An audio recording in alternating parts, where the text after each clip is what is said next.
Quero dar boas-vindas a você e às pessoas aqui presentes, às colegas. Tem gente aqui do Brasil inteiro.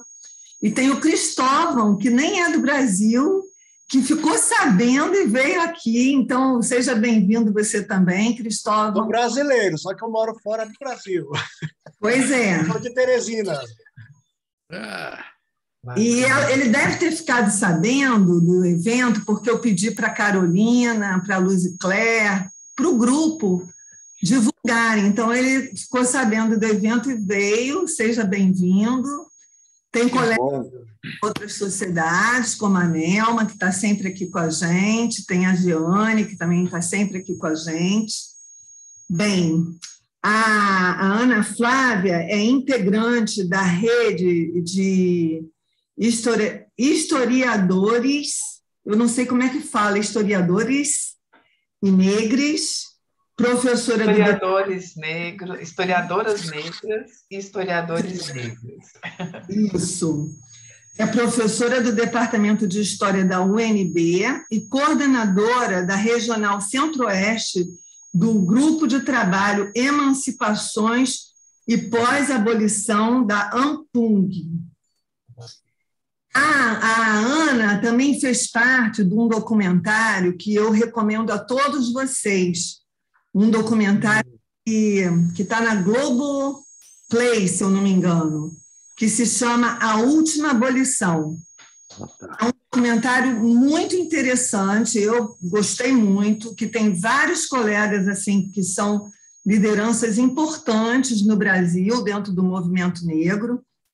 A Ana Flávia é uma dessas pessoas e que aceitou o nosso convite prontamente, então eu estou muito feliz de tê-la aqui conosco. E ela elegeu como tema, vocês viram no nosso cartaz, uma questão para todos nós, que eu espero que hoje nós possamos conversar, que é o fato de nós termos demolido o mito da democracia racial, mas e agora? O que farão com o racismo no Brasil? Eu acho que é uma questão para todos nós, para a nossa reflexão, e espero que depois da fala dela nós possamos conversar livremente. Esse grupo, Ana Flávia, é um grupo com a participação de algumas colegas, a Eloá faz parte desse grupo, a Ruth Naidin, que vai chegar atrasada, mas vem, que é um grupo de relações raciais e descolonização do pensamento. Todos os meses a gente recebe um intelectual para conversar conosco temas relativos às relações raciais no Brasil, e a proposta é que nós descolonizemos realmente os nossos hábitos, costumes e pensamentos, que ainda são profundamente colonizados, e as sociedades de psicanálise hoje em dia vêm refletindo sobre esse assunto, mas isso ainda é muito recente, e eu diria, inclusive, que ainda é muito incipiente o que a gente faz, tendo em vista toda a situação que a gente vive no Brasil, tendo em vista a população negra no Brasil e a situação dessa população no Brasil. Então, eu acho que ainda é muito devagar, mas a gente está fazendo. Então, a sua participação é importante no sentido de colaborar conosco nesse processo. Eu vou passar a palavra para você, mas você fica à vontade para falar o tempo que você puder falar. Se você quiser dar uma parada, a gente conversa um pouco e retoma, tá? E para as pessoas presentes, bem-vindas todas. Então, eu passo a palavra para você. Boa noite. Boa noite. Obrigada, Vânia. Oi, Carolina. Prazer imenso estar aqui com vocês. Obrigada, Vânia, pelas boas-vindas.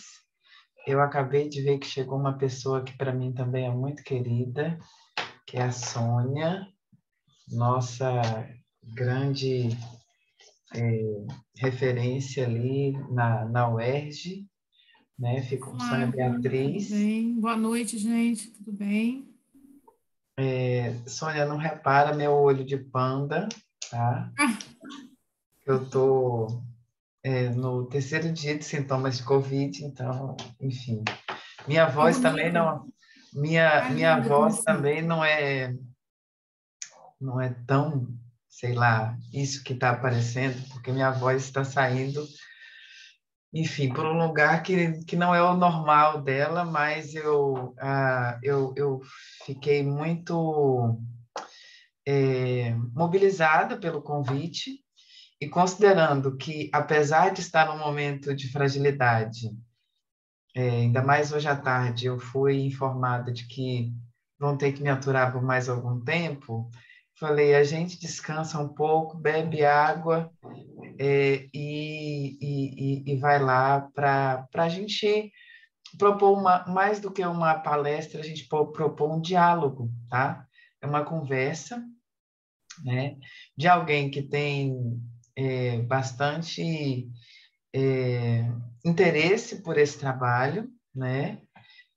Não por atuar diretamente, mas por entender, né, a importância do trabalho de vocês. Eu sou paciente de uma psicanalista negra aqui do Distrito Federal, não vou falar o nome, por razões que vocês sabem, mas isso tem sido bastante importante, né, na minha trajetória, e fico feliz que haja o interesse da formação de profissionais com sensibilidade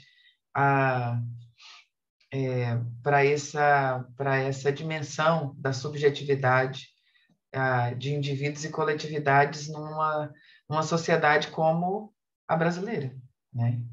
Então, eu agradeço a oportunidade do diálogo e já adianto que tenho muito a aprender. Eu vou parar de vez em quando para beber água, porque agora eu vou sentir mais necessidade de beber água do que o normal. Mas vamos lá. Eu selecionei alguns vídeos, talvez a gente vai dar se tiver algum problema na transmissão aí, a gente vai fazer o possível para fazer acontecer.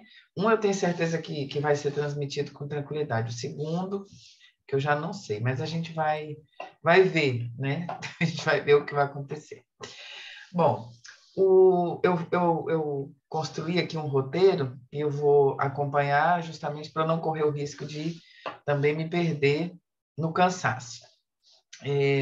O título proposto para esse nosso diálogo, ele apresenta uma dicotomia entre dois sujeitos, né?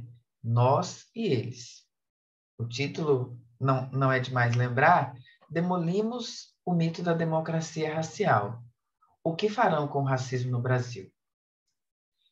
Essa dicotomia entre esses dois sujeitos, nós e eles, tem sido utilizada para estabelecer uma série de parâmetros para se pensar nossa vida em sociedade. A partir dela, definimos até mesmo quem são os sujeitos históricos, os sujeitos sociais fundamentais das nossas narrativas sobre passado, presente e futuro. Agentes capazes de promover o bem comum como um projeto consciente transformado em atos que reverberam em indivíduos e coletividades ao longo do tempo. Ocorre, porém, que o título dado a essa conversa é fundamentado em critérios distintos dos que fomos ensinados a mobilizar para esse exercício de pensar nosso percurso histórico na sociedade brasileira e identificar quem são esses sujeitos que dão a medida da nossa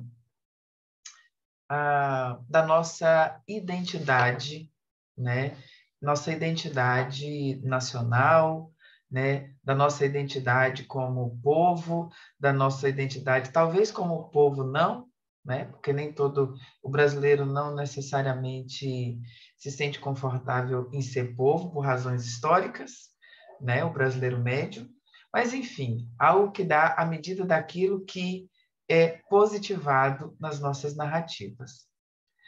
O nós associado ao verbo demolimos aqui remete a um sujeito costumeiramente nem mesmo pensado como sujeito histórico relevante e central da história desse país. Estou falando de mulheres negras e homens negros que dão materialidade ao movimento negro brasileiro. Um sujeito político que há quase 5 décadas, se a gente considerar os perfis dessas lutas negras, né? Esse sujeito que há 5 décadas foi capaz de nomear um grave e fundante problema social e dirigir ações consistentes para promover a demolição do edifício do mito da democracia racial. Não se tratou de uma tarefa fácil, como poderemos ver nesse vídeo registrado por Rasa Adalto e Vic Birbeck e disponível na Cutni TV, o maior projeto de memória audiovisual negra da América Latina, dirigido por Dom Filó, ou Asfiló Filho, para quem prefere o nome de batismo, né? Ele aí é um residente do Rio de Janeiro. Nesse vídeo, minutos antes desse trecho que a gente vai pegar, de quase 10 minutos, que tem muito conteúdo, né, para a gente conversar aqui hoje, a gente escuta uma frase, que depois eu compartilho nos comentários para vocês assistirem o vídeo completo, que diz o seguinte: nós vamos caminhar até onde o racismo deixar. Essa foi a frase, uma frase de efeito, ecoada pela multidão que realizou a marcha da falsa abolição, realizada, né, no dia 11 de maio de 1988, quando, às vésperas, né, do centenário da abolição no Brasil. Deixa eu dar uma olhada aqui. Eu vou agora compartilhar esse vídeo. Share screen. Aqui. Chat. Aqui. E aqui eu vou... Me digam se vai funcionar bem o som, tá? Opa, apertei no lugar errado. Estava no ponto.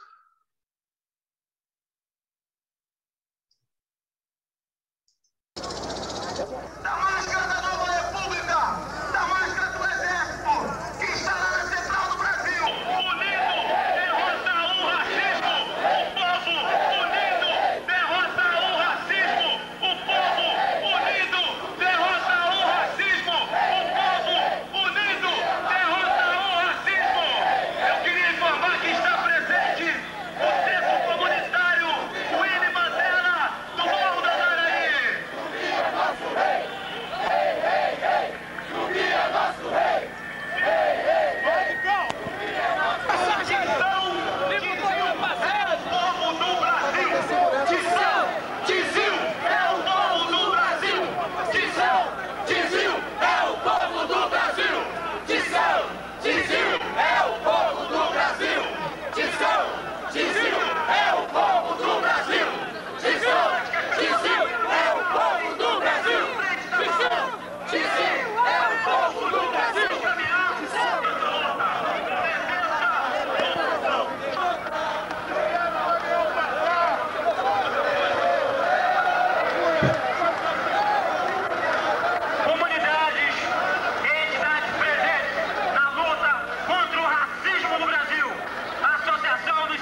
regime racista da África do Sul.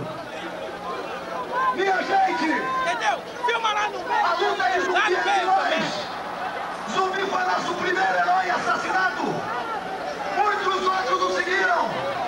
Pede agora o silêncio.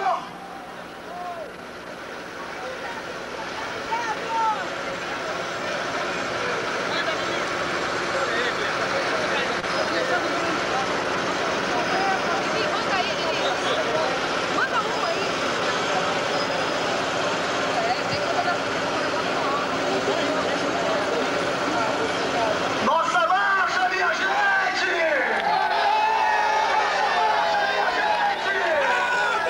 Vamos levantar a força na luta contra o racismo! A cultura se faz presente! Caminhar!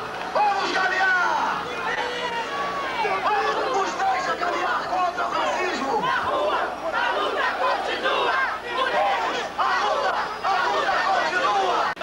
Negão, negão, negão, lutando contra a opressão. Um pouquinho. Negão, negão, negão, lutando só um pouquinho, só um pouquinho, só um pouquinho. Negão, negão, negão, contra a opressão. Negão, negão,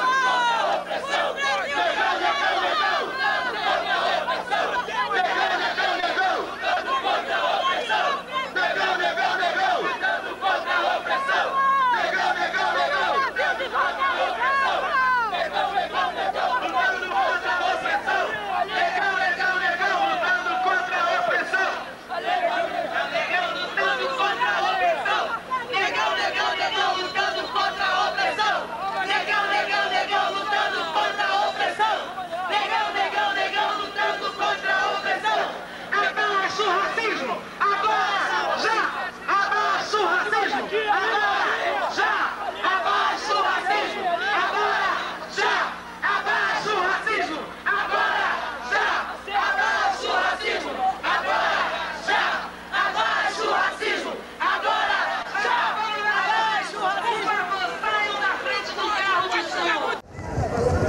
Nós vamos ficar aqui quietos e vamos esperar que a passeata venha até aqui. Sem confronto, sem confronto. Ninguém ameaça. Sem criança dessa, entendeu? Vamos aceitar qualquer barriga. Vamos pegar na mão lá, vamos pegar na mão lá. Vamos pegar na mão lá. Bora lá, bora lá, bora lá, companheiro. Bora aí, pô. Bora aí. Bora aí. Bora aí. Vai pra lá, vai pra lá, vai pra lá, vai pra lá. Aqui tá bom, joga um pouquinho, tá bom, tá bom.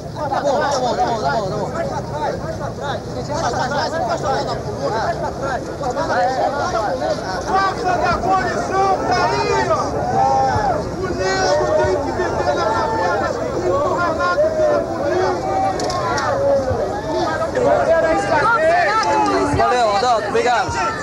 Tem que ser trabalho discriminar o outro negro. Será que o policial negro tem dentro do seu trabalho discriminar o outro negro? Por favor, vamos recuar. Nós vamos recuar. Vamos recuar para evitar qualquer problema. Não, mas nós estamos que não. Nós somos do comando da marcha lá no... Foi deliberado por assembleias massivas. Nossas assembleias foram sempre realizadas no subúrbio e na Baixada Fluminense. Dessa sua deliberação foi que a marcha passasse pacificamente pela Avenida Presidente Vargas até a Central do Brasil. Isso foi deliberado por assembleias constituídas por mais de 200 companheiros, assembleias de organização nos subúrbios e na Baixada Fluminense, mobilizada pelos comitês do Movimento Negro que organizaram essa marcha. Nesse momento, nos vemos barrados pela força policial. Estamos sentindo que esse é o limite imposto pelo racismo aos negros brasileiros. O que fazemos? O que fazemos? Sabemos que esse racismo é capaz de nos eliminar. Sabemos que o racismo é capaz de nos eliminar. Isso tem sido feito individualmente. Neste momento, é necessário frisar que agora, quando estamos organizados, não podemos mesmo assim determinar nossos caminhos. Agora estamos organizados nas favelas, Em todo lugar onde o negro é massacrado, se diz que se mata negro porque são marginais, porque não tem reflexão, porque não tem consciência. Aqui, por que querem nos oprimir? Essa é a pergunta que o comando da marcha deixa.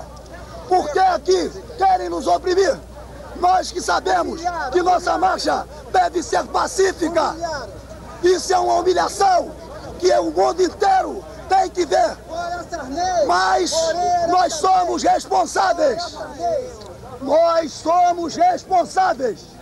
Perante a essa força policial, teremos que reforçar muito mais as nossas forças. Ainda não é hora desta confrontação. Movimento Negro do Rio de Janeiro na rua.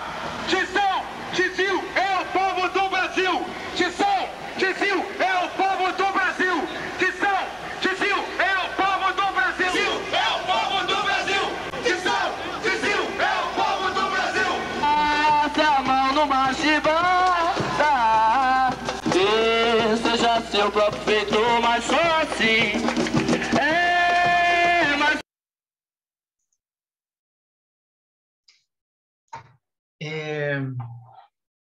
Essa marcha de 1988, ela não foi nem a primeira marcha realizada no Rio de Janeiro com esse mesmo propósito.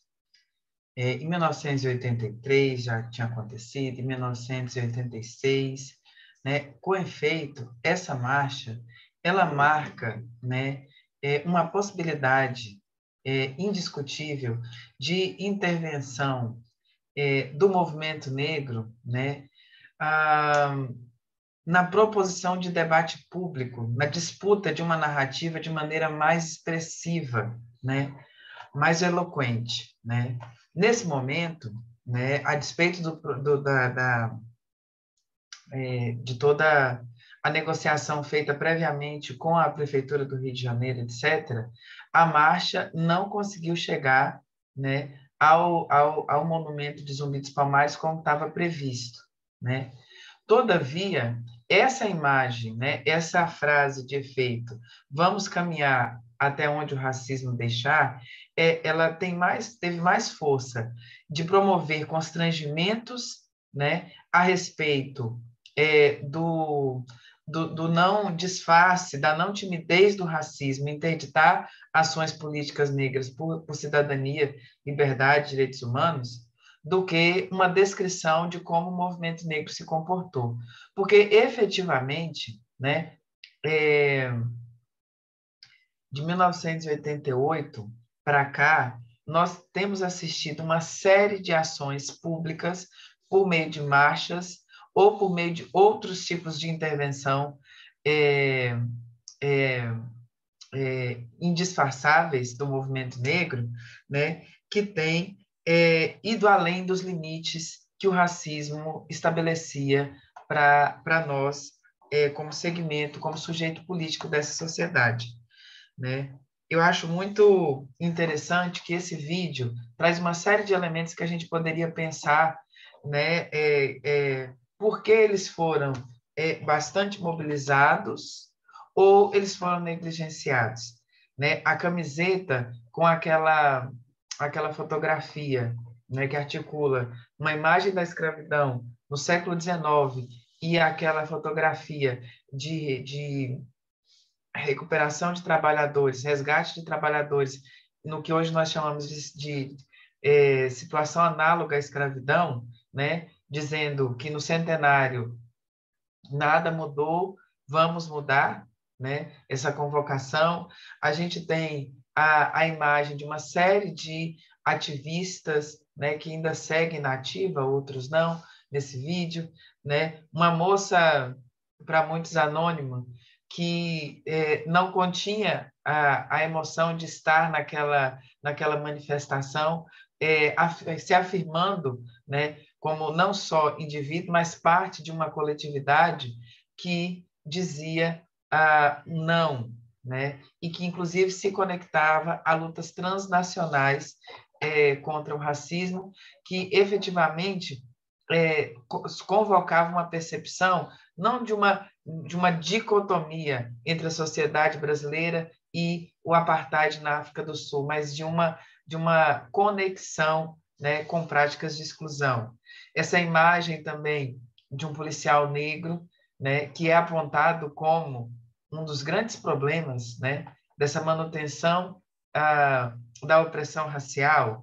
Ao mesmo tempo, a gente tem ali uma figura do hoje bem lembrado Milton Gonçalves, né, numa intervenção que talvez algumas pessoas não tenham conhecido, né, esse trânsito desse sujeito em diálogo com o movimento negro, até porque Milton Gonçalves foi o sujeito que, por algum tempo, fez questão de se afirmar não como alguém do movimento negro, mas um negro em movimento, né? O significado dessa frase, por que se afirmar dessa maneira? É algo que a gente tem, inclusive, como matéria para pensar essas subjetividades atravessadas pelos limites do racismo, né? E, por fim, eu destacaria essa frase ali, dita pelo Amaury Mendes Pereira, quando diante do momento que, de fato, não qualquer tentativa de avançar poderia resultar, né, na violência física contra aquela quantidade imensa de pessoas, ele afirma: sabemos que o racismo é capaz de nos eliminar, né? Essa frase eu queria que a gente guardasse para falar sobre ela. Que imagem é essa, né? Por que lidamos, qual é a dimensão concreta e a dimensão de projeto não realizado que essa frase esconde, né?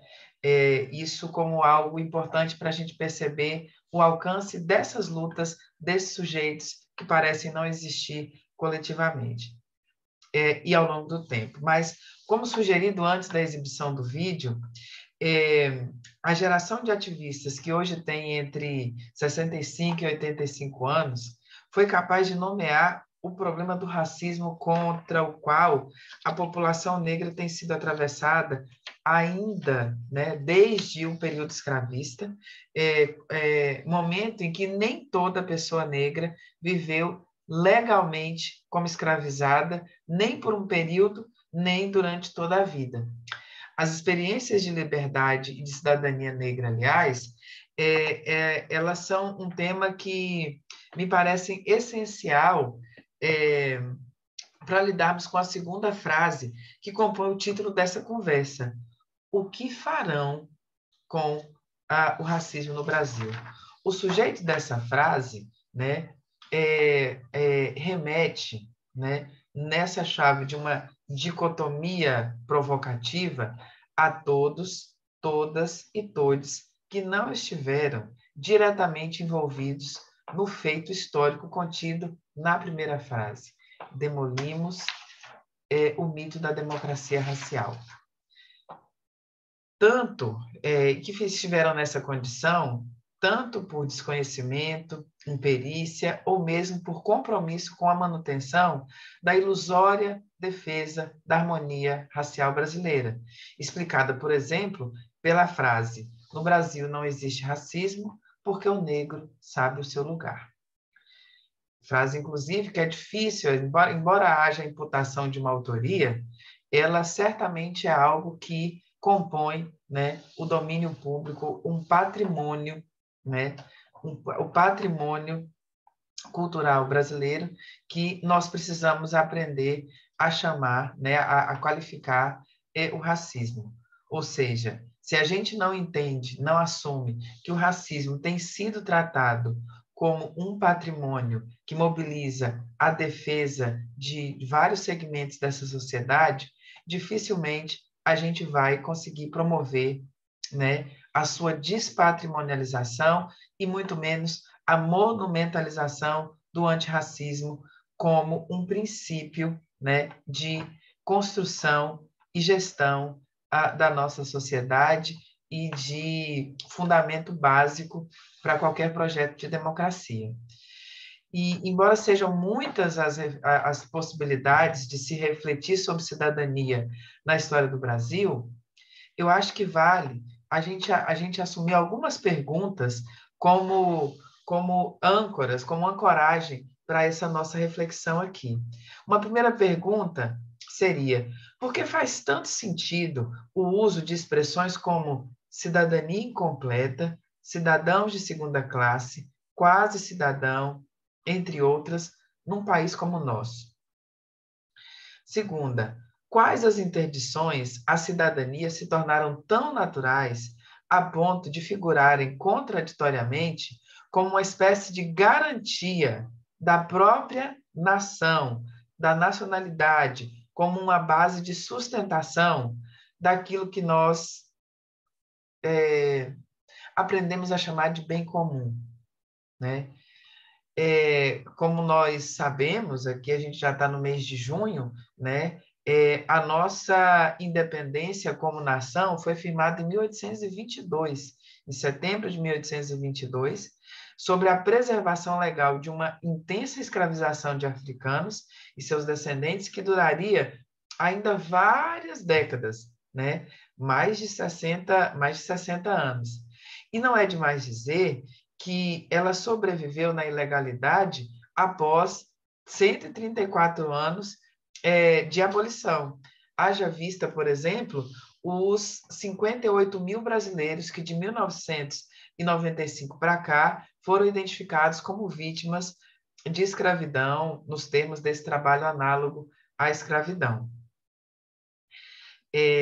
Apesar dessa força da escravidão, pouco depois da abolição, em algum momento do século XX, houve quem defendesse a democracia racial como uma realidade inquestionável e até mesmo assegurasse isso sob o argumento de que, né, justamente a frase: no Brasil não existe racismo porque o negro sabe o seu lugar. Essa frase ela tem sido repetida com uma naturalidade, tal como essa ideia de que é normal se ter uma nação com cidadãos de segunda classe, quase cidadãos, e isso não inviabiliza qualquer anúncio, qualquer promessa de se estar num Estado democrático, né? Dita de forma tão banal, essa frase nos leva a uma terceira pergunta. O que a fixação de lugares sociais nesses termos tem a nos dizer sobre os caminhos e descaminhos da cidadania na história do Brasil? E quando eu falo em cidadania, eu falo em condições mínimas, né? Condições mínimas para a garantia de direitos humanos, ou seja, a condições básicas de respeito à integridade de indivíduos e coletividades identificadas a partir de suas marcas de identidade, né, de regionalidade, etc. Séries históricas e estatísticas sistematizadas em órgãos de governo, como o IBGE, nos permitem assegurar que esse devido lugar nunca foi uma garantia de segurança para a população negra. E a gente pode estender também à população indígena e a indivíduos atravessados, afetados por essa racialização e racismo, né? E que, por estarem localizados em territórios entendidos como negros. A precariedade da liberdade, identificada por historiadores como marca das experiências da cidadania negra ainda durante a escravidão, pavimentou a naturalização, no período republicano, dos limites ou até mesmo do não acesso à educação, saneamento básico, saúde, moradia, trabalhos dignos por parte de homens e mulheres negras. Mesmo após a Constituição Cidadã de 1988, que acabou deixando de fora as trabalhadoras domésticas, majoritariamente negras, né, da garantia dos mesmos direitos trabalhistas para os demais trabalhadores nacionais. A somatória dessas aparentes contradições tem determinado as condições de a população negra exercer seus direitos civis, políticos, sociais, com iguais oportunidades e autonomia.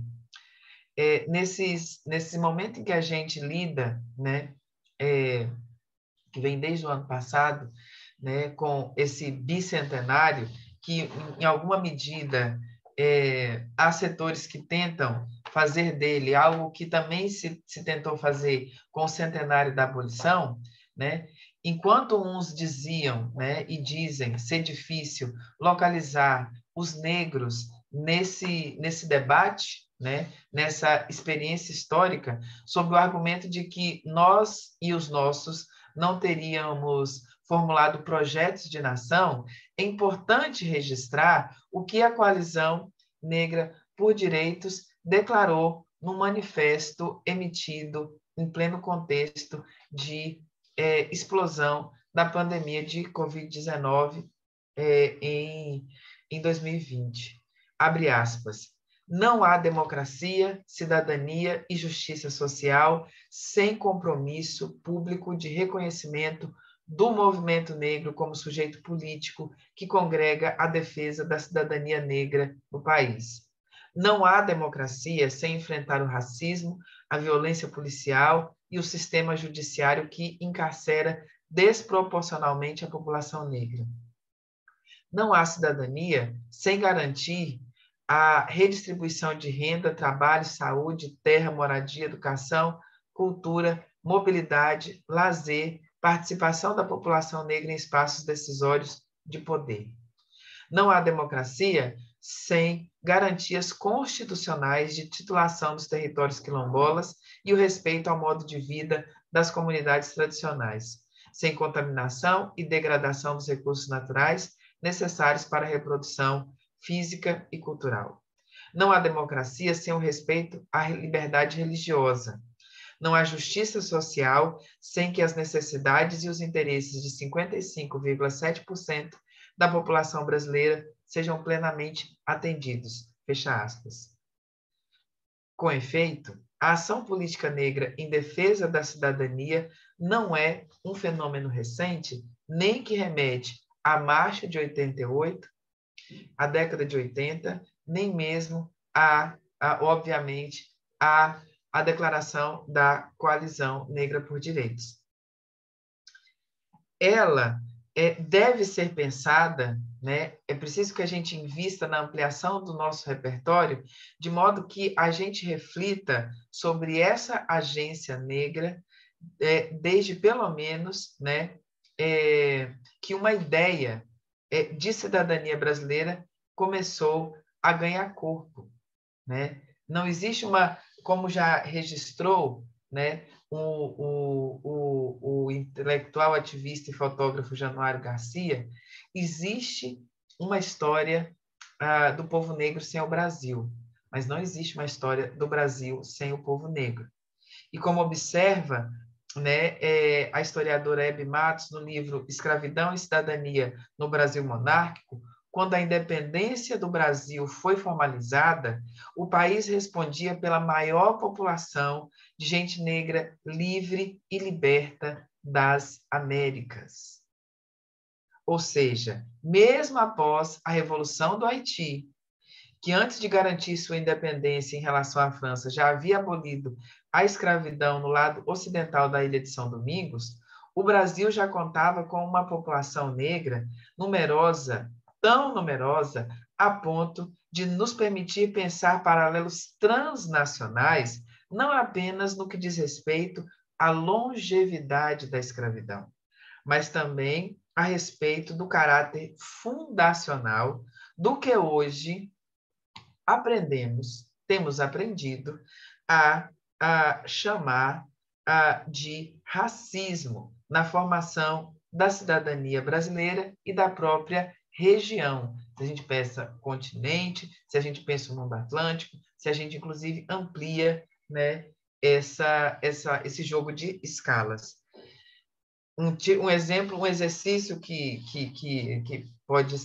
é mais comum entre historiadores, mas caberia a gente trazer para esse momento aqui, se a gente observa as datas das independências e das abolições em países americanos, veremos que a opção pela manutenção da escravidão no momento da independência foi feita por vários outros países além do Brasil, como o Uruguai, a Colômbia, que essa semana elegeu sua primeira vice-presidenta negra, a Argentina, o Peru e os Estados Unidos. Por outro lado, é importante que a gente observe um dado que é bem eloquente, né, a respeito até mesmo dessa ampla participação de gente negra livre e liberta em sociedades escravistas. Nos casos em que a abolição precedeu a independência, a exemplo do ocorrido em Cuba e na Jamaica, o fim da escravidão não se reverteu em garantias de cidadania plena para libertos e gente negra nascida livre, como observado pelo historiador afro-estadunidense Thomas Holt ao analisar o caso jamaicano no livro The Problem of Freedom, O Problema da Liberdade, ainda não traduzido para o português, em que ele, inclusive, observa como, na gestão britânica, né, dessa liberdade promovida nas colônias britânicas, né, não havia um interesse da garantia de cidadania plena a essas populações. Não havia nenhum projeto de equivalência, de reconhecimento da equivalência de todos e todas a partir de seus talentos e virtudes.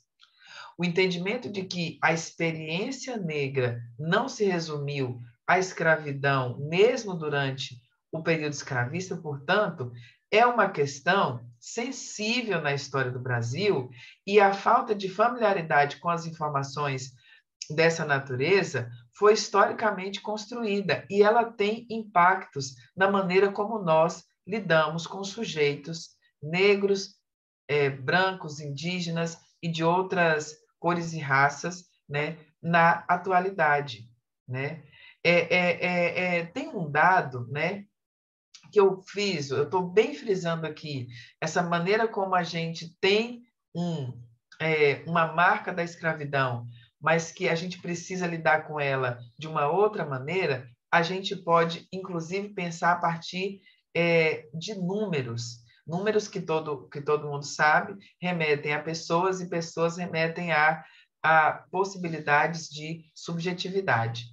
Não sei se todo mundo aqui está familiarizado com esse dado, mas eu gosto de revisar. Em 1876, quando foi publicada a versão definitiva do Recenseamento Geral do Império de 1872, o documento oficial deixava evidente que a população negra, formada por pretos e pardos, uma vez que a gente tem como elemento o fato de que não há no censo nem os escravizados, eles só são classificados a partir da categoria pretos e pardos, né?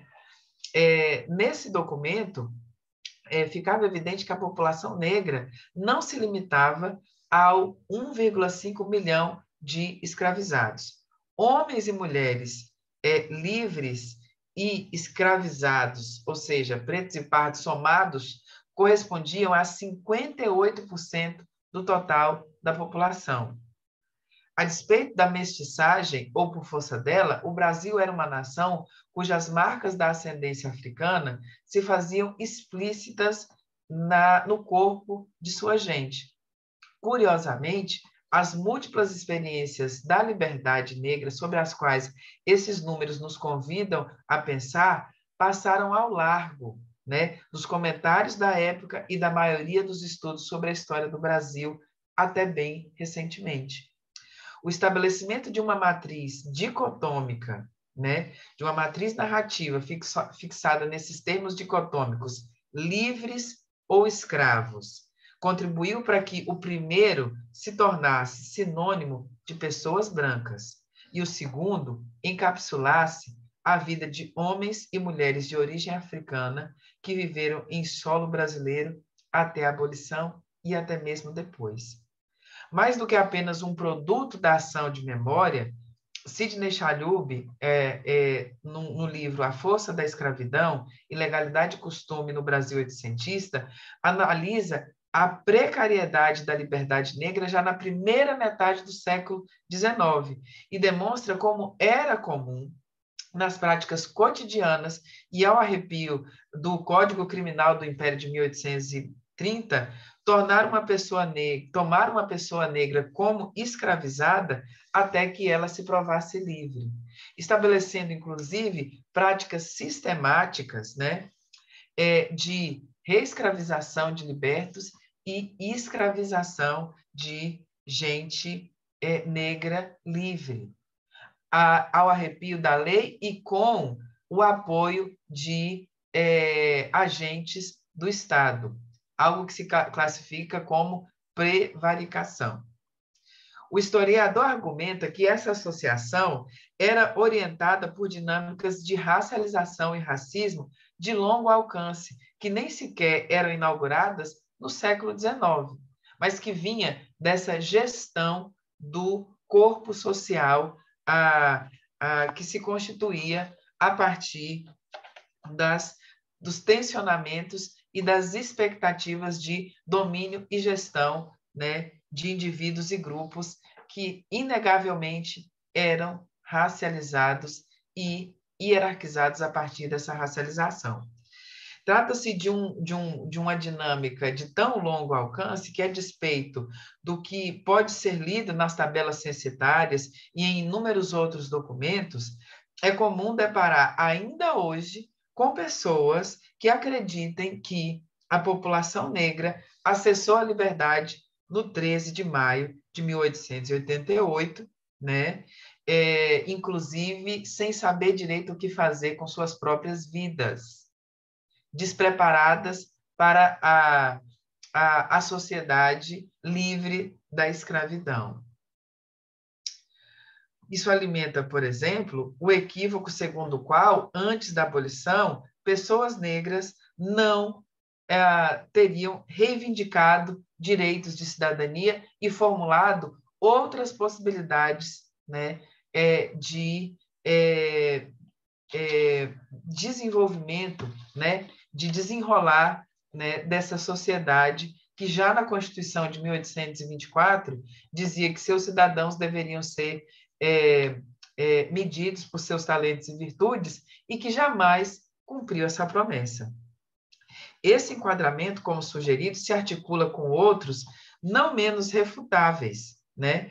E entre eles vem a ser justamente o da inexistência ou superficialidade do racismo no Brasil.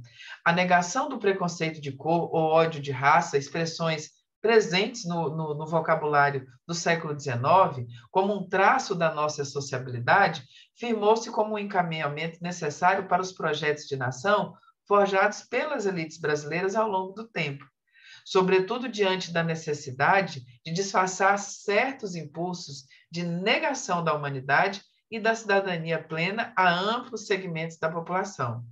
Assim, após quase 4 séculos explorando a maior quantidade de gente africana submetida à escravidão via tráfico transatlântico nas Américas e tendo sido o último país da região a abolir a escravidão, fazendo isso num processo de silenciamento a respeito da presença negra em sua população livre, né, entre os seus potenciais e tecnicamente cidadãos, o Brasil assistiu à imposição de um pacto social, justamente o mito da democracia racial, que vinha sendo contestado desde antes, né? Não é um produto iniciado nesse pós-abolição, mas ele é profundamente, né, defendido como o legado, né, desses séculos, né, de construção de Brasil,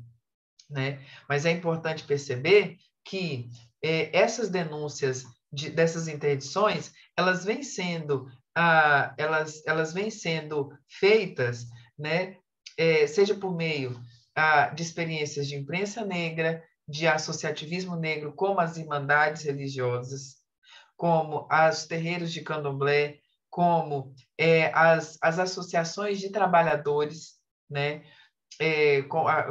que inclusive fundaram os primeiros partidos operários e sindicatos no Brasil a respeito das experiências dos estivadores, né, e de trabalhadores dos espaços urbanos, como a Sociedade Protetora dos Desvalidos em Salvador e outras organizações desse tipo.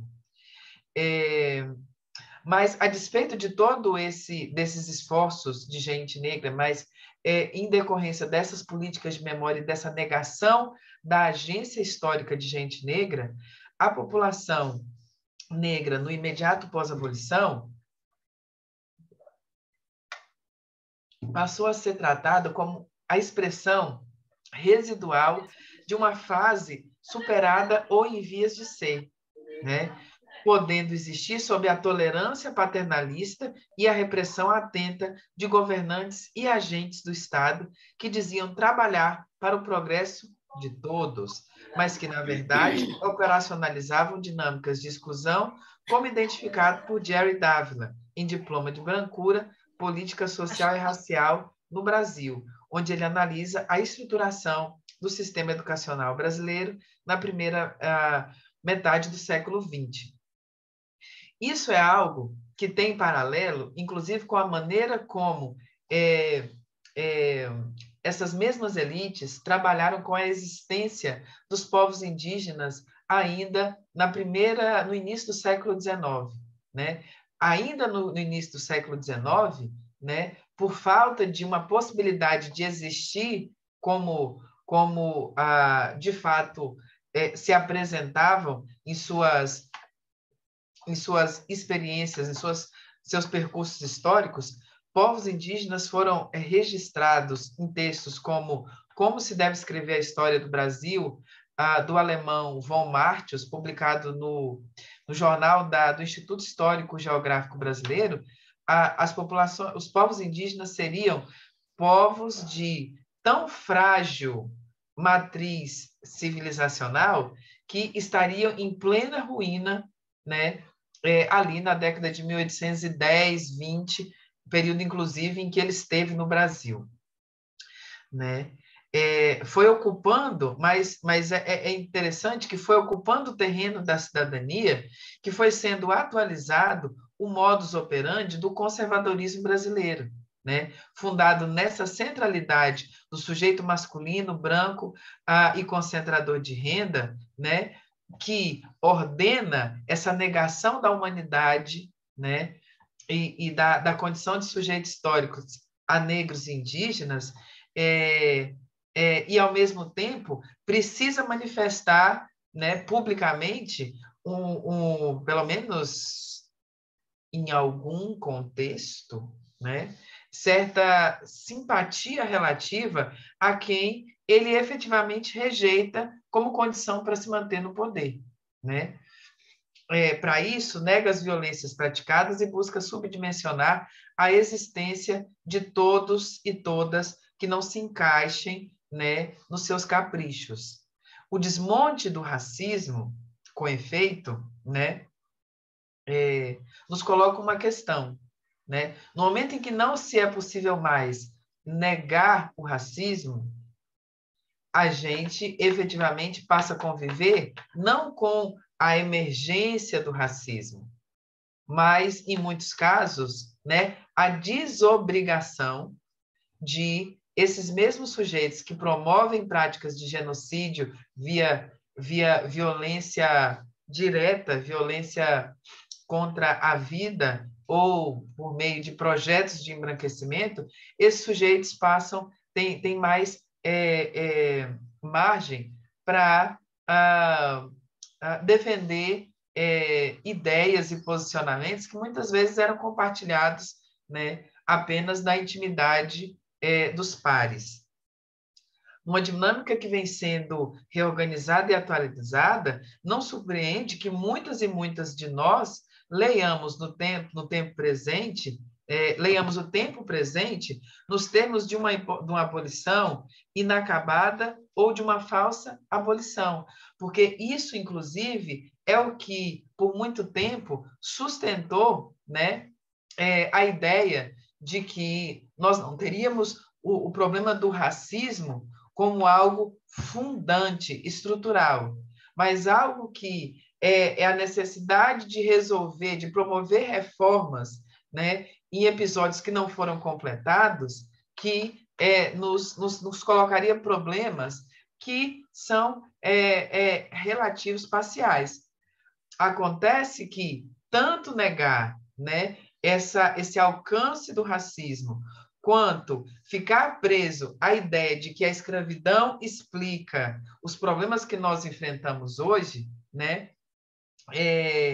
isso faz com que a gente siga tratando a existência de cidadãos e cidadãs negras como resíduos da escravidão, do escravismo, né? E, obviamente, como sujeitos incompatíveis com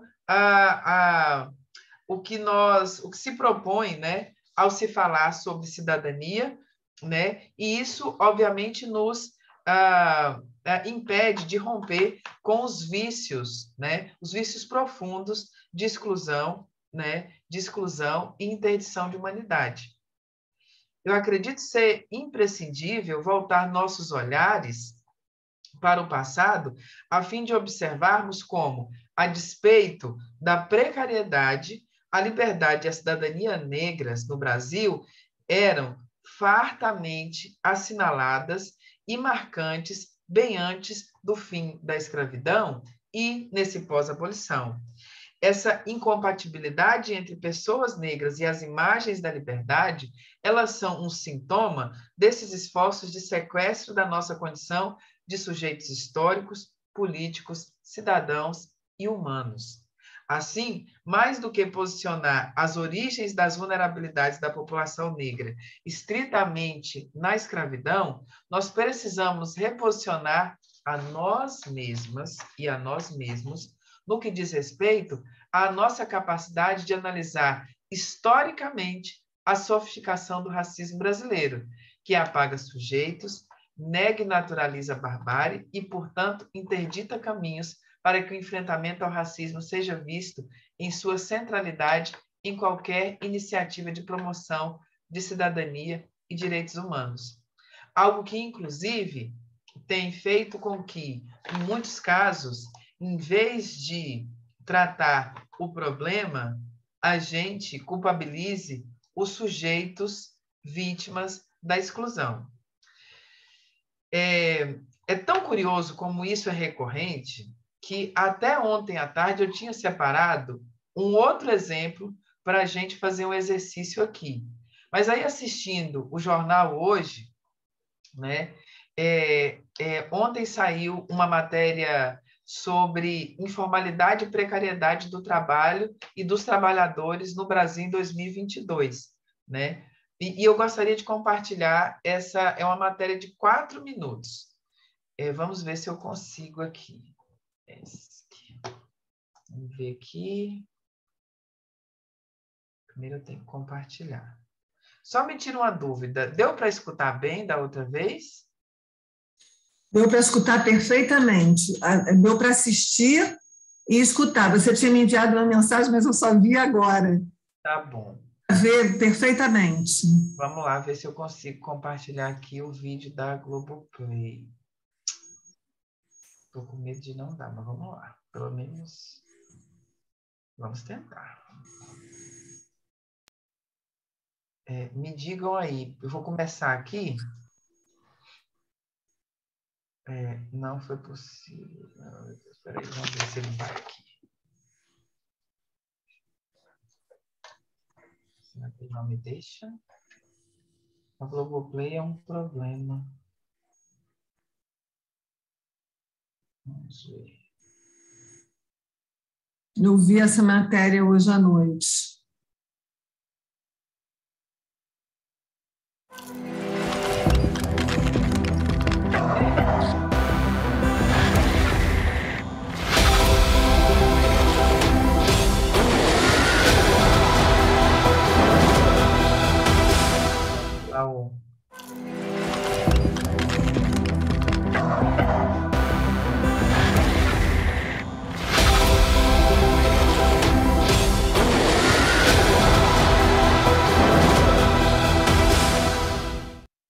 Olha só, o Brasil tem hoje cerca de 30...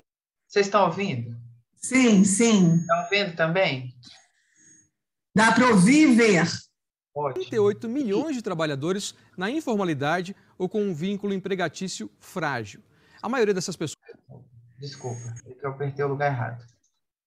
Eu preciso apertar aqui. Ok.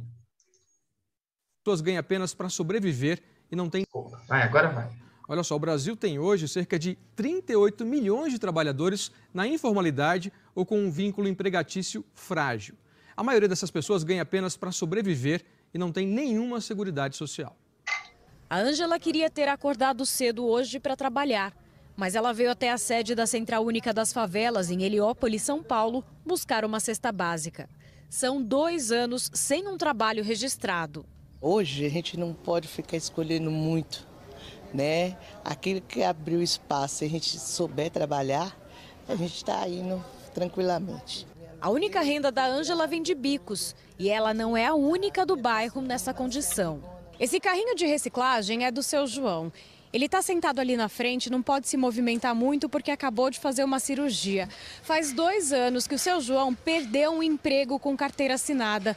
Hoje, ele sobrevive de bicos. Tem dia que dá para ganhar alguma coisa e tem dia que ele não ganha nada. Cada dia que passa está pior, as coisas estão mais caras, está mais pior.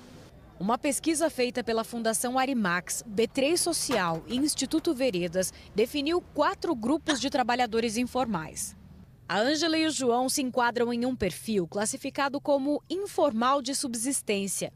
Como eles, são 19 milhões e meio de brasileiros que ganham até 2 salários mínimos e trabalham apenas para se alimentar. Não tem nenhuma seguridade social. Quando precisam de uma licença médica, por exemplo, ficam sem renda nenhuma. Nesta categoria, 64% dos trabalhadores informais são negros. 42% são homens negros e 22% mulheres negras. Números que, segundo especialistas, ainda são reflexo de um passado escravocrata no país que foi um dos últimos a libertar os negros escravizados. O racismo se reproduz ao longo do tempo, então tem uma série de legislações que prejudicaram a população negra ao longo dessa trajetória e também as condições em que as pessoas negras se encontram, especificamente os territórios em que a população vive, em geral são territórios marcados por elevados níveis de vulnerabilidade.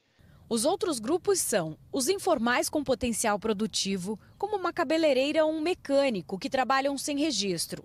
Eles são mais de 5 milhões, ganham de 2 a 5 salários mínimos por mês, sofrem com a incerteza sobre os ganhos mensais e com a dificuldade de formalização. Os informais por opção incluem profissionais com formação, como um psicólogo, por exemplo, que atende pacientes sem emitir notas fiscais. Ou um marceneiro que acha burocrático abrir uma microempresa. Eles são cerca de 735 mil, ganham mais de 5 salários mínimos por mês. Profissionais que não querem cobrar mais caro e pagar os impostos com medo de perder clientes e ganhos. O último perfil é dos chamados formais frágeis. São profissionais que até têm registro, como um caixa de supermercado ou um vigia. Eles são cerca de 6 milhões, ganham até 2 salários e enfrentam desafios, como não saber quantos e em quais dias vão trabalhar. São pessoas com baixa formação e que também têm dificuldade de pagar as contas. Para melhorar a condição dos trabalhadores, os autores da pesquisa acreditam que o país precisa investir em educação e qualificação. É interessante pensar em programas que favoreçam a formalização, mas entender que a formalização não é só o registro formal. A formalização é um processo que cria um ambiente de proteção em que a pessoa não só entre na formalidade, mas que ela possa se manter na formalidade e se manter em contínuo crescimento. Aqui. Stop. Bom, fica um tanto quanto... Fiquem tranquilos, inclusive, para a gente compartilhar as percepções, né? Se a gente compartilha essa percepção ou não. A primeira pergunta que eu me fiz quando eu vi essa matéria foi, de novo, né, por que insistimos em localizar a população negra nos termos propostos pela gramática da escravidão? Porque, mesmo admitindo racismo, seguimos imputando a solução da desigualdade racial, né, justamente na promoção da educação e da preparação da população negra para uma vida no mundo pretensamente organizado a partir da valorização de méritos e virtudes. Por que que, inclusive, né, há um gesto de localização da imagem absoluta da vulnerabilidade, né, não se inclui numa ação, numa abordagem como essa, a figura de pessoas negras como aquelas que formulam saídas para esse mesmo problema. Porque, efetivamente, né, essa dinâmica de um assistencialismo que faz uma manutenção, né, que simplesmente busca redução de danos, não dá conta das ações que efetivamente o movimento negro tem apresentado para essa sociedade. Eu acho muito curioso que, diante do diagnóstico, e é do fato que mais me incomoda nessa abordagem, né, sabemos que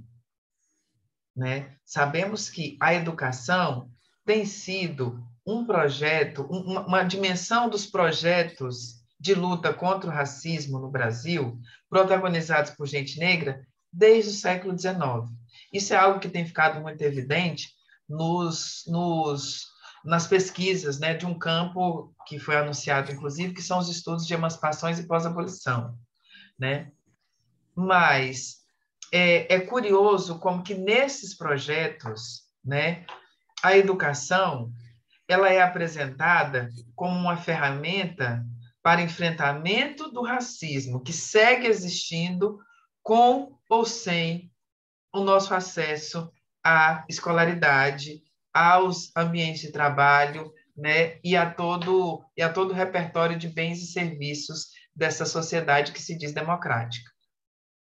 Ocorre que, muitas vezes, o argumento de nos impedir de acessar, né, esses mesmos espaços tem sido a nossa impotência para estar nesses lugares em plenitude. E isso é racismo. E como que a gente tem, inclusive, operado, né, nessa matriz narrativa, explicativa? Eu chego a achar que tem força, inclusive, de matriz cognitiva, né, para que a gente desnaturalize essa responsabilização. Porque isso não é novo, gente. Quando se teve, lá no projeto Unesco, né, na década de 1950 e 60, né, em que se admitiu que, não, aqui não tem bem uma democracia racial, uma das explicações para a nossa exclusão foi justamente, né, uma existência de uma anomia entre essa comunidade negra, uma dificuldade de se apresentar para atuar nesse mundo do trabalho livre, ignorando que existe uma tradição, né, de participação negra nesses espaços do trabalho livre, ignorando isso que eu tenho falado aí anteriormente, que a gente não tem como entrar em detalhes, mas que vê as populações, vê indivíduos negros compondo grupos, né, associações para a defesa de local, de posição na dinâmica de trabalho, na cultura, no respeito a dinâmicas familiares, né? Na própria disputa pela política, etc., isso apaga tudo. É como se essa nossa incompatibilidade, essa nossa incapacidade de estar em sociedade como cidadãos, né, explicasse a nossa exclusão, mas isso não bate com a experiência histórica né, de parcelas expressivas da população negra. Mas é curioso, né, e aí eu compartilho, né, não sei como isso opera no campo de vocês, como vocês estão processando, né, essa percepção dos sujeitos. Na historiografia dos últimos 50 anos, em que se promoveu, inclusive, uma nova história da escravidão, o maior marco, né, dessa agenda historiográfica brasileira e também em escala transnacional foi a demonstração de que a população negra escravizada não assumiu a identidade de coisa, mercadoria, objeto. Essa historiografia gastou páginas e páginas no esforço lamentavelmente legítimo para demonstrar que gente negra, uma vez sendo gente, mesmo colocada em situações de profunda violência, seguiu se comportando como gente. Eu fico imaginando como que isso pode ser tratado num debate entre psicólogos e psicanalistas, né, a respeito de como se constitui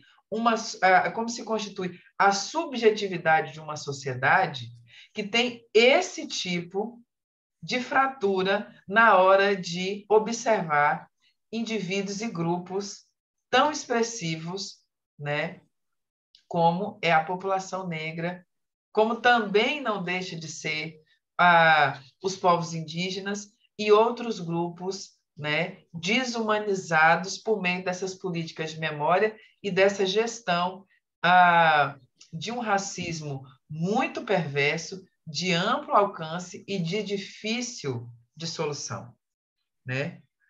E só a título de curiosidade, considerando as diferenças raciais que existem entre psicólogos e marceneiros, eu queria, inclusive, que a gente refletisse sobre como esses termos de equiparação apresentados nessa matéria, novamente, apaga as desigualdades raciais que constituem as profissões nesse país. Acho que agora a gente pode ir para o diálogo. Eu agradeço a oportunidade de ter compartilhado esses pontos aí de provocação e espero ter contribuído em alguma maneira para esse diálogo que vocês já estão fazendo. Ana, eu que agradeço muito. Você conseguiu falar o tempo que a gente tinha previsto. Eu acho que a gente tem que ficar à vontade para conversar, então, portanto, quem quiser fazer perguntas e, enfim, falar alguma coisa, a palavra está livre, pode circular entre nós.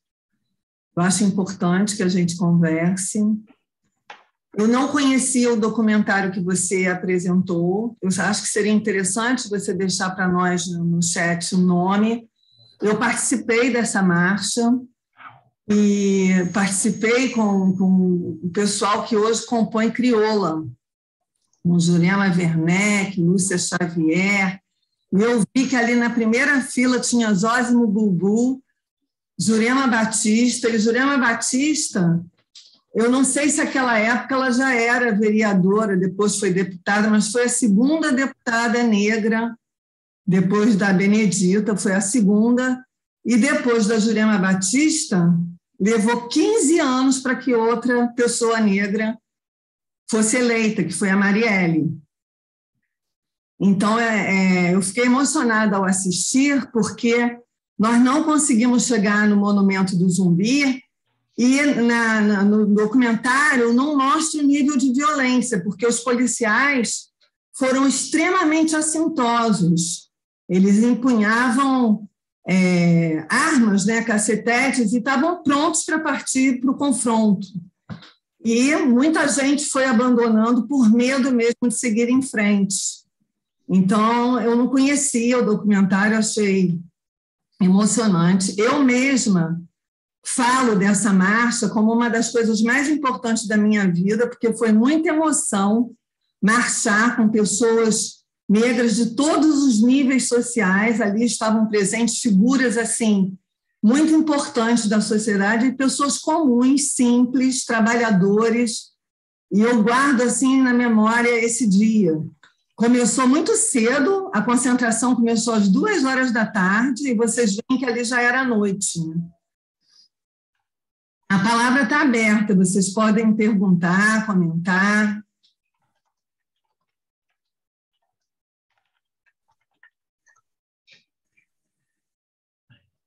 O Miguel está com o microfone fechado. Oi. Não, é só uma pequena... veio muita coisa, né? Muita informação relevante, né? E muitas linhas de reflexão e de provocação mesmo. Eu queria mencionar em relação ao filme da passeata de 1988, né? Eu acho que foi ali que tem duas expressões que me chamaram a atenção. Uma que é a coragem desperdiçada, e a outra é caracterizar isso é uma luta internacional. Isso que se passa aqui se passa em inúmeros lugares do mundo, né? Com uma parte enorme da população abaixo da linha de vida boa. É como se precisasse, né, se manter isso para poder alimentar a vida confortável dos que estão acima dessa linha, que pode ser chamada de linha abissal, né? Que é um conceito muito interessante. Nessa início da passeata, eu não sei se eu entendi, né, bem a palavra, se alguém gritou Pantera, se alguém se chamava Pantera lá. Eu fico com essa curiosidade, né? E tem essa expressão que ele falou, que a gente vai até onde o racismo nos deixar, né? E que depois o Amaury Mendes ele fala: o racismo é capaz de nos eliminar, né? E depois a que fez a palestra, né, ela colocou assim: o que farão com o racismo no Brasil, né? Então eu só estava querendo propor esses outros tipos de frases, né? Ou seja, nós vamos, né, até além, né, da onde o racismo quer deixar. O racismo não é capaz de nos exterminar, né? Eu estou pensando, estou só colocando isso para a gente, né? São palavras, né? E a outra é o que nós, né, faremos com o racismo no Brasil, né? Até onde iremos, né? Eu acho interessante porque é um movimento muito forte que está acontecendo no Brasil de emergência, né? Que, por um lado, pode ser tomado como uma resistência, né, à opressão, mas é também um movimento muito forte de ocupação, de expansão, né? Eu acho que é irreversível, é um movimento fortíssimo, né? Então, eu só queria lançar essas coisas que eu fui pensando conforme fui ouvindo, né? E uma outra coisa, quando falo em coragem desperdiçada, eu penso muito que o movimento precisa alimentar fortemente o orgulho, né? O orgulho negro, a força, a coragem, o orgulho negro. Nesse sentido, é que eu fico muito interessado no contraponto. Eu tenho mencionado isso várias vezes, do movimento negro, onde todos nós somos interessados na libertação, né, dos oprimidos do mundo, né, que são milhões, é uma quantidade absurda. É a ideia de recuperar o estudo. Eu falei, por isso que alguém que falou Pantera, sobre o Malcolm X, né, que é uma grande figura do movimento negro, mas que é mais ou menos estigmatizado porque ele era mais violento, ele não se submetia pacificamente às opressões das forças policiais e tudo, né?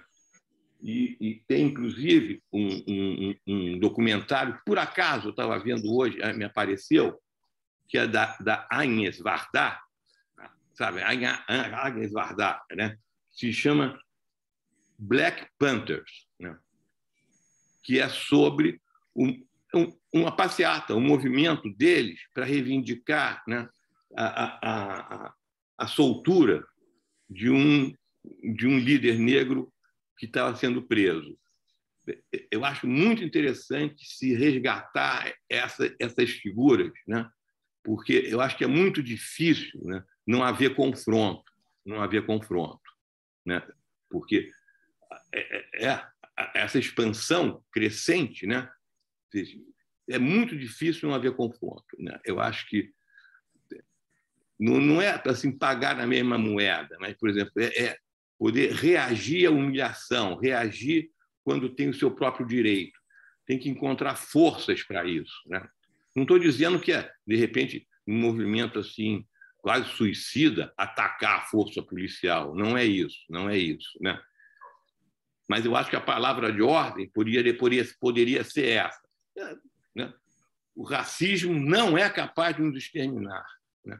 Nós vamos muito além de onde o racismo procura nos determinar. É isso aí que eu queria falar. Vamos lá dialogar com isso aí.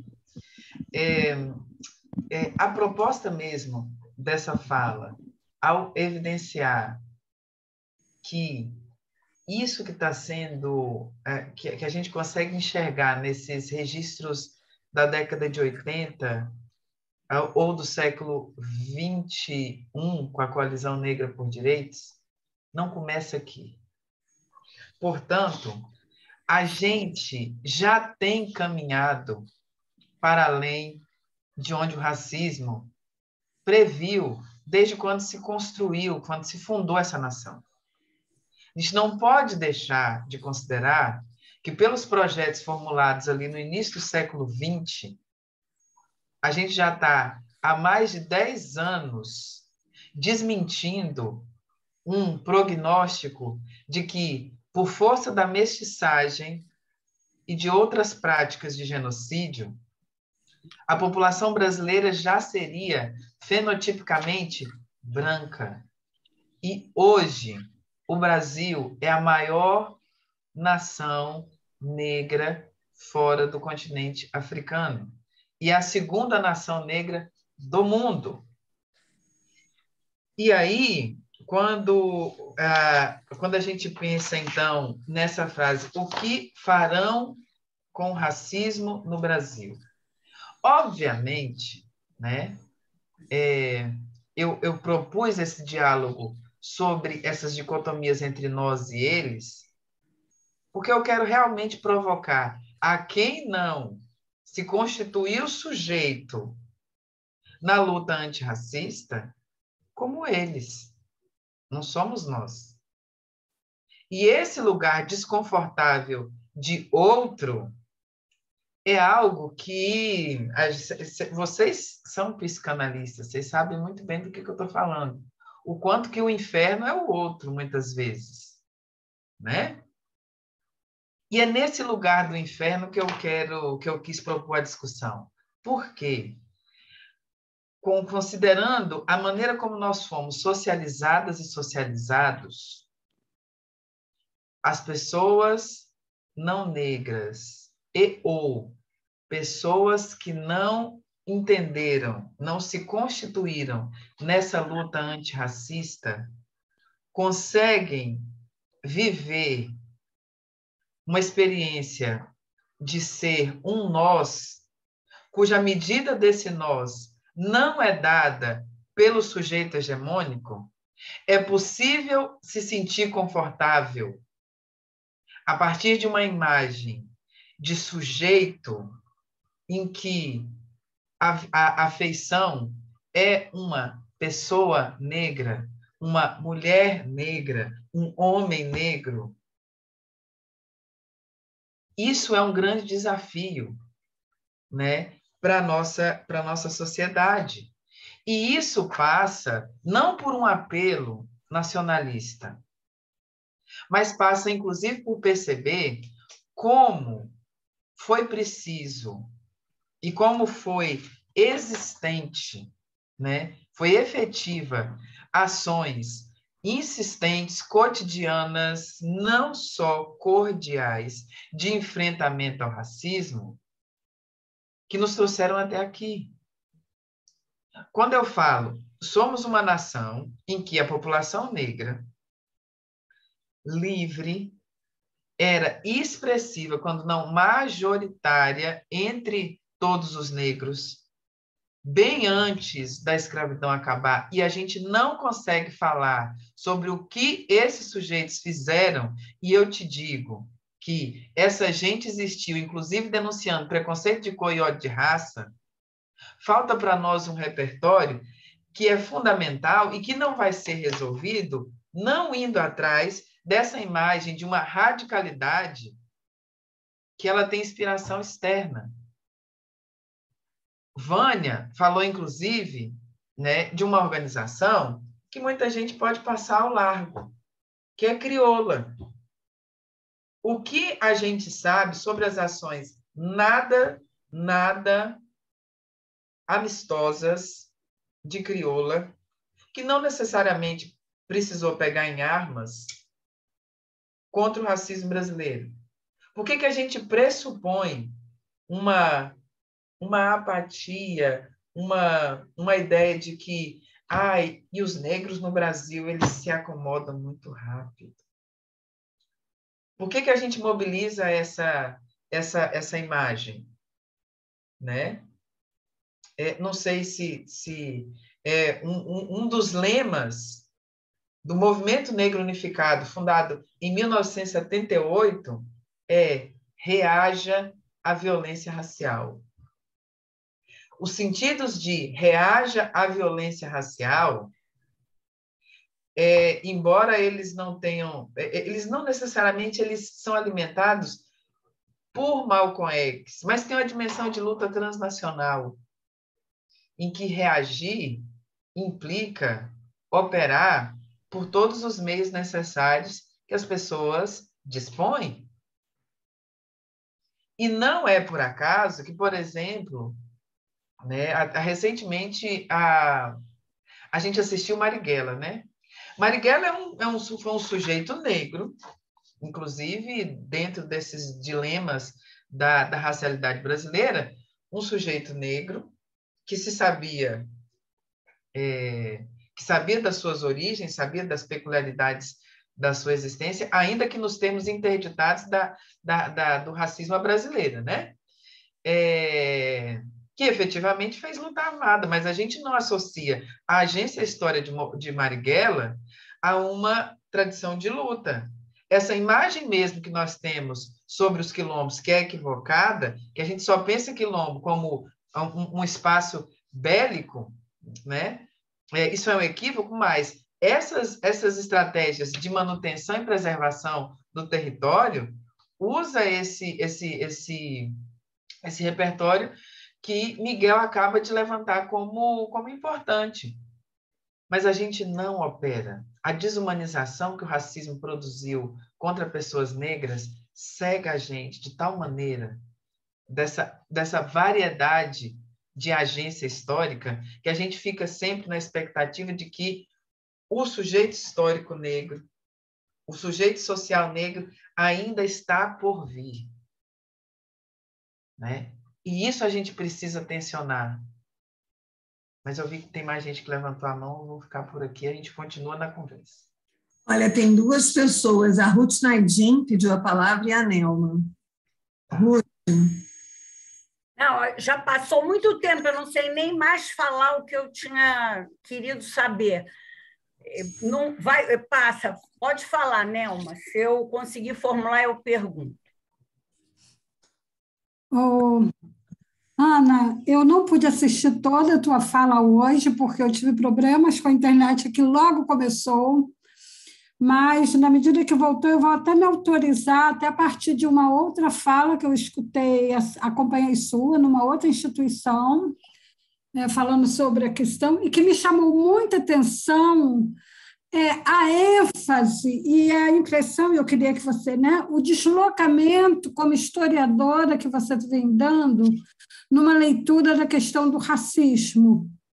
E aí eu queria, né, o que eu estou entendendo, o que eu entendi, mesmo hoje eu não acompanhando tudo, é que esse deslocamento está indo, talvez, numa positividade da questão do negro na sociedade brasileira, no lugar de resistência, mas não resistência como, talvez mais próximo de Foucault, como algo muito positivo, e nos espaços, nas frestas, nas possibilidades que brigaram, abriram possibilidades de construção. E uma tentativa, ou talvez um negacionismo, ou um certo silenciamento dessa história.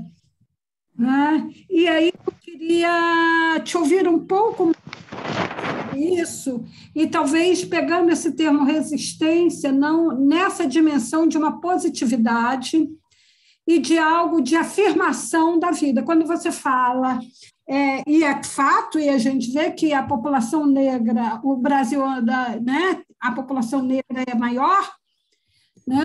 O que isso diz, né, de uma existência de uma fundação do Brasil, que eu acho que isso diz de uma fundação do Brasil. Mas isso me leva a uma outra questão, se a gente pode deixar de dizer se essa fundação do Brasil, marcada tanto pelos povos originários, quanto o trabalho dos negros aqui, se foi marcado por uma necropolítica em relação, não aos brancos, mas em relação aos negros. Olha, tem outras pessoas. Ana Flávia, o que você prefere fazer? Você quer responder pergunta a pergunta? Eu acho que vale responder pergunta, pelo menos então, essa tá pergunta, bom. Porque pode ser que se perca. Tá bom. Mas eu vou tentar ser mais sintética. Não, pode fazer dessa maneira, não tem problema, nós temos tempo. A maneira que a gente... Obrigada, viu, Nelma, pela pergunta, porque ela ajuda a gente a compartilhar bases sobre as quais essa reflexão está sendo desenvolvida. Né? Para mim, me assusta profundamente, né, essa ideia de que nós formulamos de que no curso da história desse país e de outros contextos geográficos, a população negra colocada em diáspora tenha estado num lugar de exterioridade dessa sociedade. A própria ideia de mundo branco, ela para mim é muito perigosa. Porque essa ideia de mundo branco cria, né, na nossa cabeça a imagem de que pessoas negras, nascidas e socializadas nesses territórios, se constituíram a partir de referenciais que obrigatoriamente as tornavam alienígenas nessa sociedade. Essa ideia de uma exterioridade compulsória, independentemente das trajetórias, é algo que faz, por exemplo, com que a gente consiga excluir com facilidade, né, presenças em momentos como as lutas abolicionistas.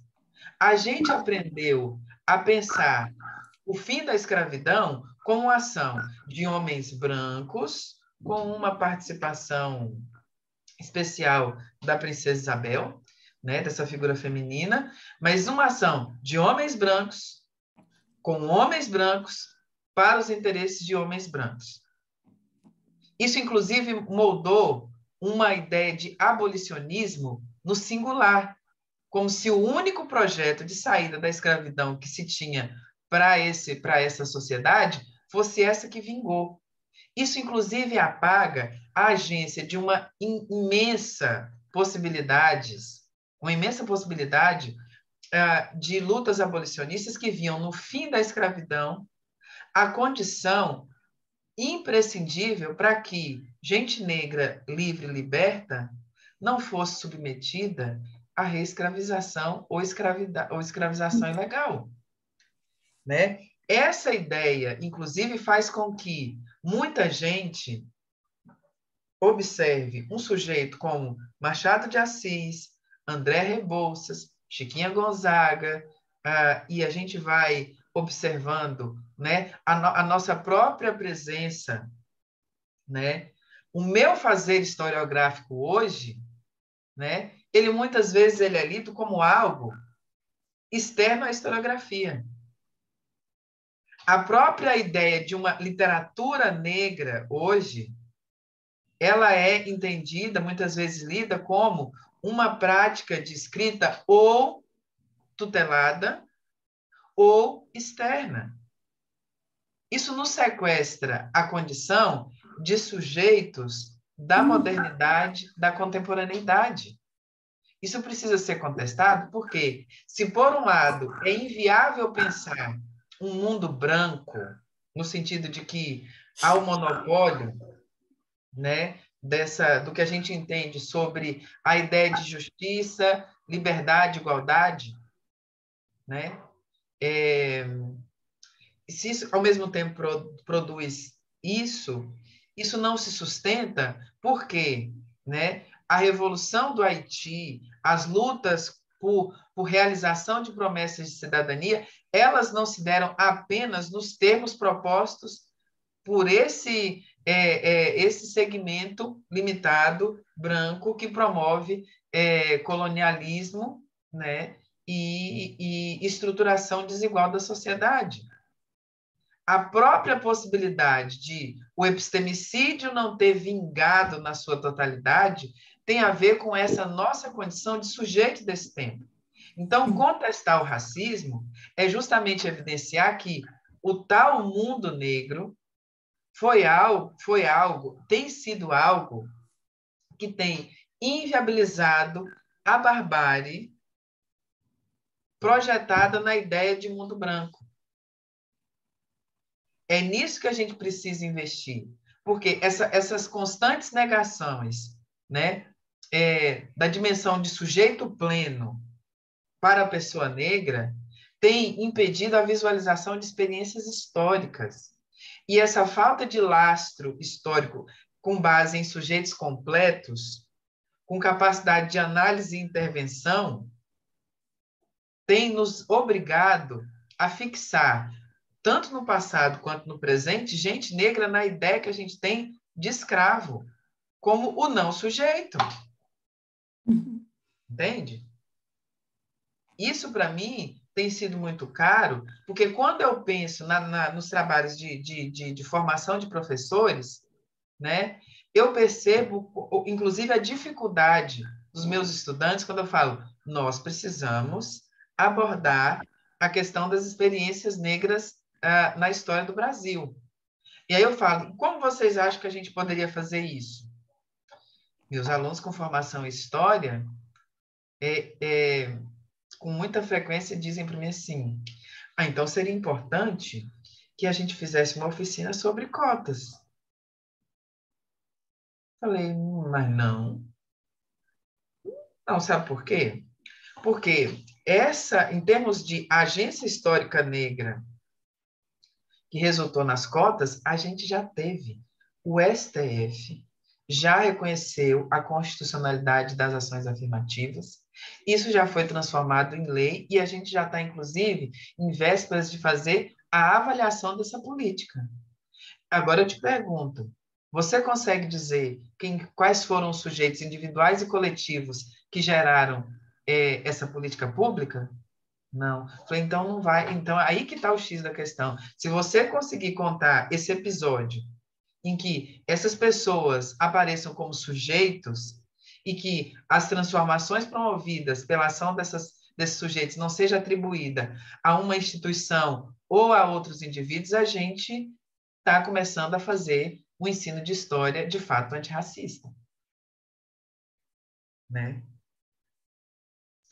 Obrigada. Ana, tem a Eloá e o Alírio. Eloá, onde está você? Ah, está aqui. Obrigada, Ana Flávia. Sim, eu não tenho muito a acrescentar, porque isso que você falou, eu entendi o que você falou quando você falou da questão como se mantém o assistencialismo, né? Como se essa manutenção, eu pensei, essa manutenção desse discurso que você acabou de falar, né? Que remete à frase, né, do Amaury, né? Sabemos que o racismo pode nos eliminar, mas ele não disse uma coisa que você está dizendo agora. E como nós podemos escapar, né? Eu acho que é essa história